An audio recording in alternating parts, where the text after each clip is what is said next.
किस बारे में? हमारी शादी के बारे में। और किस बारे में? प्लीज आलिया, फॉर गॉड्स सेक, मुझे लगता है तुम्हें किसी साइकियाट्रिस्ट को मिलना चाहिए। शादी शादी शादी, हर वक्त शादी के बारे में बात करती रहती हो। कोई और बात नहीं है करने को? प्लीज, इन बातों के लिए और बहुत वक्त है। Get it. क्या कहा तुमने? इन बातों के लिए कोई वक्त नहीं पड़ा हारिस। क्या मतलब? मतलब ये कि बहुत देर हो चुकी है। तुम्हें मुझसे शादी करनी पड़ेगी। आलिया, गौर से सुनो,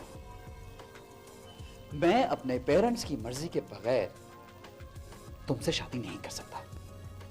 बाकी सब कुछ अपने पेरेंट्स की मर्जी के बगैर कर सकते हो, शादी के लिए तुम्हें उनकी कंसेंट चाहिए। मेरे से मोहब्बत किसकी मर्जी से की थी? अपनी अम्मी की मर्जी से या अपने अब्बू की मर्जी से? तुम इस सारे मसले में मेरे माँ बाप को क्यों लेकर आ रही हो? इसलिए क्योंकि मेरे पेरेंट्स भी अब इस मसले में इन्वॉल्व हो चुके हैं।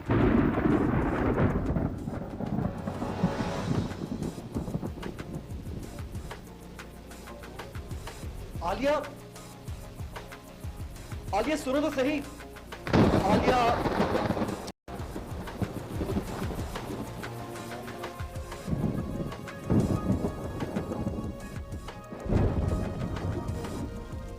आलिया प्लीज समझने की कोशिश करो। मुझे कुछ नहीं समझना, तुम्हारी कोई बात नहीं सुननी। दिमाग तो खराब नहीं हो गया?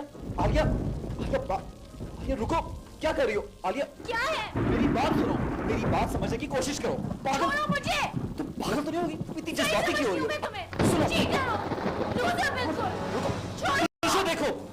मैं तुम्हारी शक्ल भी नहीं देखना चाहती। जाओ यहाँ से। Stupid में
Yes. ये रहे सर, आज के अपॉइंटमेंट्स की डिटेल। बड़ा हैवी शेड्यूल है आज का, इतने सारे अपॉइंटमेंट्स हैं। अच्छा खैर, एक काम कीजिए कि आप गुलाम खालिद से कहें कि वो शफ़क़त ब्रदर्स की जो फाइल है वो लेकर आ जाए। एक सेकंड। हेलो, हाँ, you're right. I'm right in the middle of a meeting. Can I call you later on? Thanks. Yes, yes. मुझे याद है बहुत अच्छी तरह से। खैर, जी हाँ, ज़रूर। Okay, thank you. अच्छा, ये अलखैर वालों का टेलीफोन था। वो चाहते हैं कि उनकी जो कोटेशन आई है ना, वो अब्दुल कादिर का मेरे पास ले आए। और हाँ, मेरे ट्रस्ट के जो आगा साहब हैं उनको आना था, अगर वो आ जाए उनको भेज देना फौरन। Right sir. Thank you.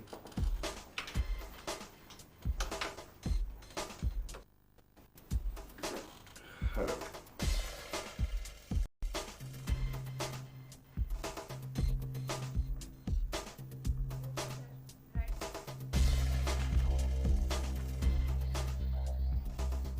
आज आपकी कलर स्कीम मेरे ख्याल से गुलाम कादिर साहब आपको अंदर सर ने बुलाया।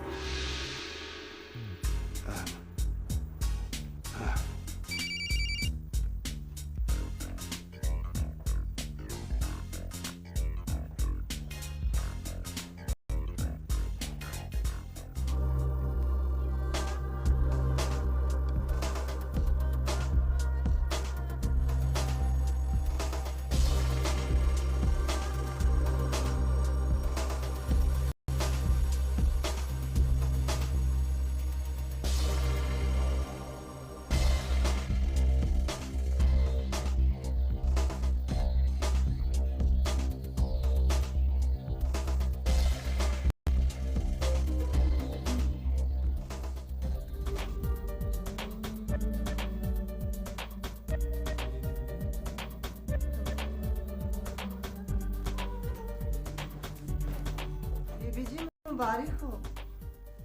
ओफ क्या कर रही हो? बाल खराब हो जाएंगे मेरे। और ये तो मैं हर साल जीतती हूँ, कौन सी नई बात है? ये पकड़ो और फ्रेश जूस भिजवा देना।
अभी लगता है शीशा ज्यादा पड़ गया है ये मांझे में।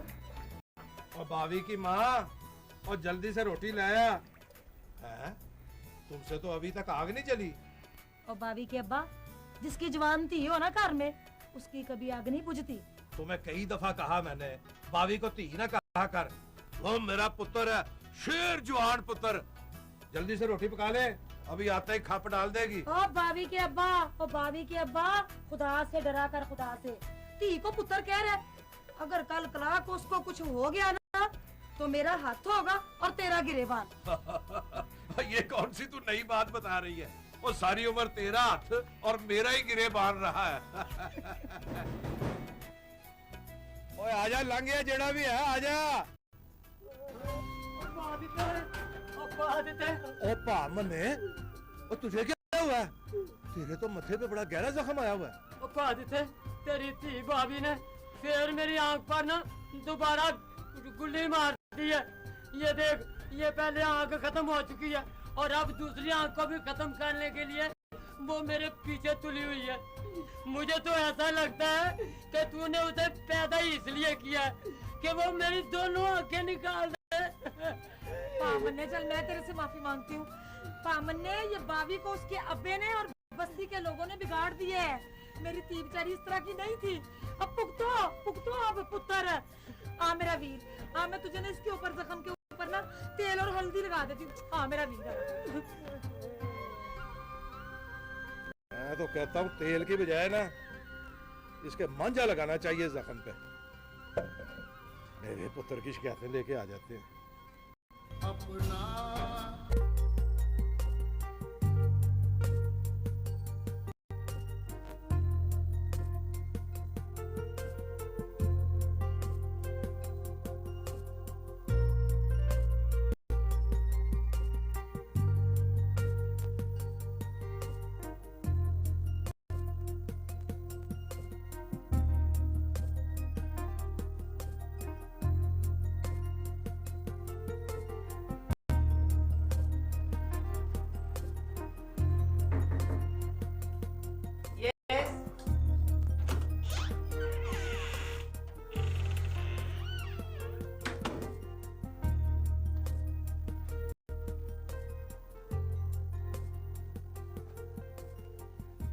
खैरियत?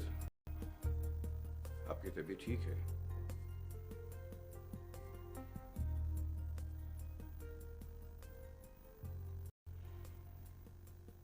आपको कुछ इल्म है कि आपकी औलाद कहाँ जा रही है? आपके दोनों बच्चे तबाही की तरफ जा रहे हैं। ये आप वाली बात मेरी समझ में नहीं आती, क्योंकि फैक्ट्रियां और जायदाद तो मैं जहेज में लाई थी ना, लेकिन ये बच्चे शायद हम दोनों के हैं।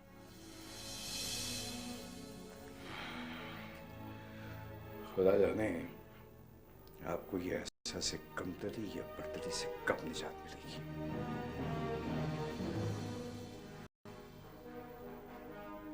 जिस दिन हकीकत खुली ना, आंखें खुली की खुली रह जाएंगी। आखिर हकीकत है क्या? हर वक्त हकीकत हकीकत की रट लगाए रखते हैं। बताइए क्या है हकीकत, मैं जानना चाहती हूँ। बाज़ औक़ात न जानना जानने से बेहतर होता है। फिलहाल आपके लिए सिर्फ इतना ही काफी है कि आपकी लाडली साहिबजादी जो है, उनकी मगरूरियत का ये आलम है कि वो इंसान को इंसान नहीं समझती है, और आपके बरखुरदार बस कदर बेलगाम हुए हैं कि उनके पांव जमीन पर नहीं टिकते हैं। और ये सब कुछ आपकी गलत तरबियत, बेजा लाड और प्यार का नतीजा है। बिल्कुल सही कहा, सारा कसूर मेरा और मेरी औलाद का है। आपको तो खैर सारी दुनिया के यतीमों को पालने से फुर्सत ही नहीं मिलती। आपने तो ये कभी जानना ही ना चाहा कि मेरे बच्चों की जरूरियात क्या है, वो क्या चाहते हैं। बाप के होते हुए मेरे बच्चे यतीमों जैसी जिंदगी बसर कर रहे हैं। आपने कभी अगर मुझे अपना शौहर समझा होता तो वो भी मुझे अपना बाप समझते। प्लीज, मैं नहीं चाहती कि स्लीपिंग टैबलेट लेने के बावजूद मैं ना सो सकूं। इसलिए अगर आपने कोई और बात नहीं करनी तो आप जा सकते हैं।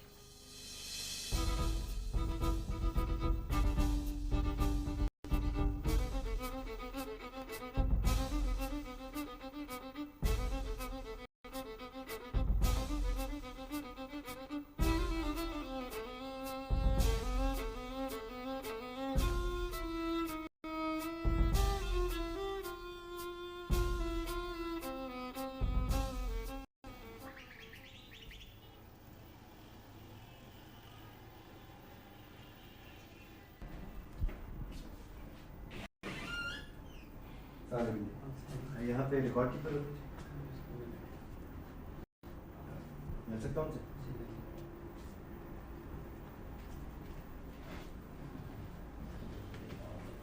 अस्सलाम जी। वालेकुम सलाम बेटा। जी बेटा। आपने शायद मुझे पहचाना नहीं। मैं कुछ अर्से पहले भी आया था, अपने वालिदैन का पता करना चाह रहा था। बेटा अब आपने अपने माँ बाप को तलाश करके क्या करना है? मुझे अपनी शनाख्त चाहिए। बेटा ये मामला 28-30 साल पहले का है। उस वक्त कंप्यूटर नहीं होते थे। रिकॉर्ड दीमक से बच गया हुआ तो तुम्हें ज़रूर मालूम हो जाएगा। 4-6 महीने मुझे दो, मैं कोशिश करूंगा कि कोई सुराग मिल जाए।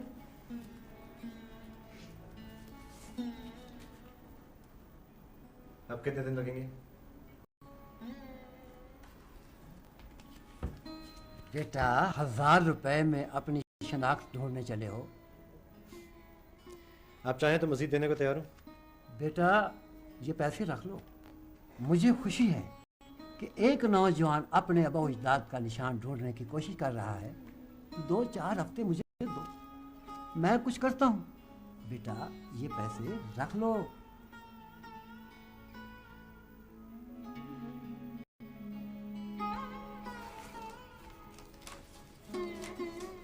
बहुत शुक्रिया।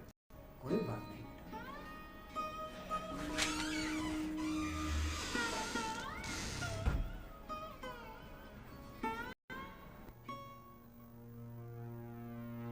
हाँ हाँ, मैं बाद में बात करती हूँ Mrs Ghani. Haris, Where were you? 3 दिन हो गए हैं तुम घर से गायब। तुम्हें पता है हम कितने परेशान हैं? मामा वो एक्चुअली दोस्तों के साथ शिकार पर गया हुआ था। अब आपको फोन करने की कोशिश की, लेकिन वो This is not a good practice. Please mama relax. I am sorry. तुमने अपना हुलिया क्या बना रखा है? क्या हुआ है? तुम्हारा चेहरा तुम्हारे अल्फाज का साथ नहीं दे रहा। Is there a problem? क्या बात है? नहीं मामा, कोई ऐसी बात नहीं है। वो एक्चुअली मैं बस सोना चाहता हूँ। अच्छा चलो ठीक है, बाद में बात करते हैं।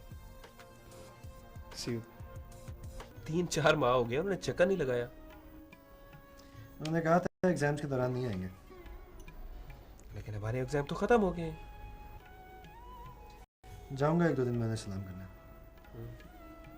परेशान ना हो, इंशाल्लाह सब बेहतर हो जाएगा।